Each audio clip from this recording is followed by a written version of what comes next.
ಹೇಳ್ತೀನಲ್ರಿ, ಈ ಕಾಂಗ್ರೆಸ್ ಸರ್ಕಾರಕ್ಕೆ ನಾವು ಏನು ಆದೇಶ ಮಾಡ್ತಿದ್ದೀವಿ, ಏನು ವಾಪಸ್ ತಗೋತಿದ್ದೀವಿ, ಒಂದು ಗೊತ್ತಿಲ್ಲ ಅವರಿಗೆ. ಮುಖ್ಯಮಂತ್ರಿಗಳಿಗೆ ಗೊತ್ತಿಲ್ಲದಂಗೆ ಉಪಮುಖ್ಯಮಂತ್ರಿ ಆದೇಶ ಮಾಡ್ತಾರೆ. ಬೇರೆ ಬೇರೆ ಮಂತ್ರಿಗಳು ಆದೇಶ ಮಾಡಿದ್ ನನಗೆ ಗೊತ್ತೇ ಇಲ್ಲ ಅಂತ ಮುಖ್ಯಮಂತ್ರಿಗಳೇ ಹೇಳ್ತಾರೆ.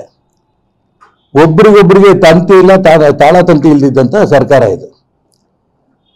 ಒಂದ್ ಕಡೆ ಮುಖ್ಯಮಂತ್ರಿಗಳು ನಮ್ಗೆ ಹಣಕಾಸಿಗೆ ಏನೂ ತೊಂದರೆ ಇಲ್ಲ ಅಂತ ಅವ್ರು ಹೇಳ್ತಾರೆ.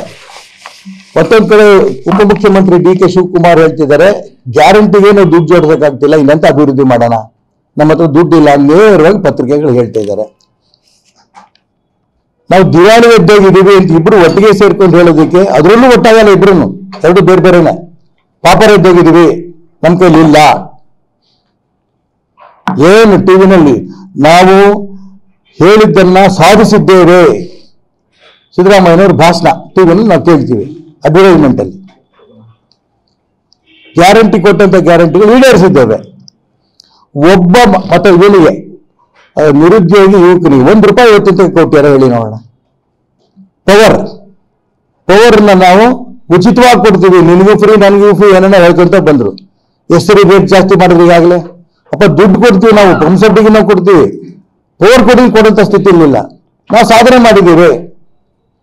ಈ ರೀತಿ ಸುಳ್ಳುಗಳು ಹೇಳ್ಕೊಂಡು ಹೋಗ್ತಿರೋದ್ರಲ್ಲಿ ಹೇಳ್ದಲ್ಲ ನಾನು. ಒಂದು ಕಡೆ ಈ ಸುಳ್ಳು ಹೇಳೋದಕ್ಕೆ ರಾಹುಲ್ ಗಾಂಧಿ ನೋಬೆಲ್ ಪ್ರಶಸ್ತಿ ಕೊಡಬೇಕು. ಹಿಂದುಳಿದವರಿಗೆ, ದಲಿತರಿಗೆ ಕರೆದಿಲ್ಲ, ನಾನು ಉದಾಹರಣೆ ಸಮೇತ ಕೊಡ್ತಾ ಇದ್ದೀನಿ.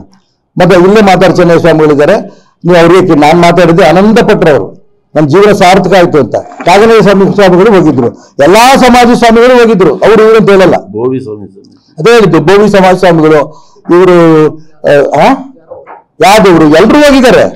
ಇವ್ರಿಗೆ ಒಂದು ಸುಳ್ಳು ಹೇಳಿ ಜನರ ಮೇಲೆ ಮತ್ತೆ 10 ಸಾರಿ ಸುಳ್ಳು ಹೇಳ್ಬಿಟ್ರೆ ಅದೇ ನಿಜ ಆಗತ್ತೆ ಅನ್ನೋ ಭಾವನೆಯಲ್ಲಿ ಒಂದ್ ಕಡೆ ಸಿದ್ದರಾಮಯ್ಯ ಇದ್ದಾರೆ, ಒಂದ್ ಕಡೆ ರಾಹುಲ್ ಗಾಂಧಿ ಇದ್ದಾರೆ. ಇವರಿಬ್ಬರಿಗೂ ಕೂಡ ನೋಬೆಲ್ ಪ್ರಶಸ್ತಿ ಕೊಡ್ಬೇಕು ಸುಳ್ಳು ಹೇಳೋದ್ರಾಗೆ. ಕಾಂಪಿಟೇಷನ್ ಇಬ್ಬರಿಗೂ ಕೂಡ.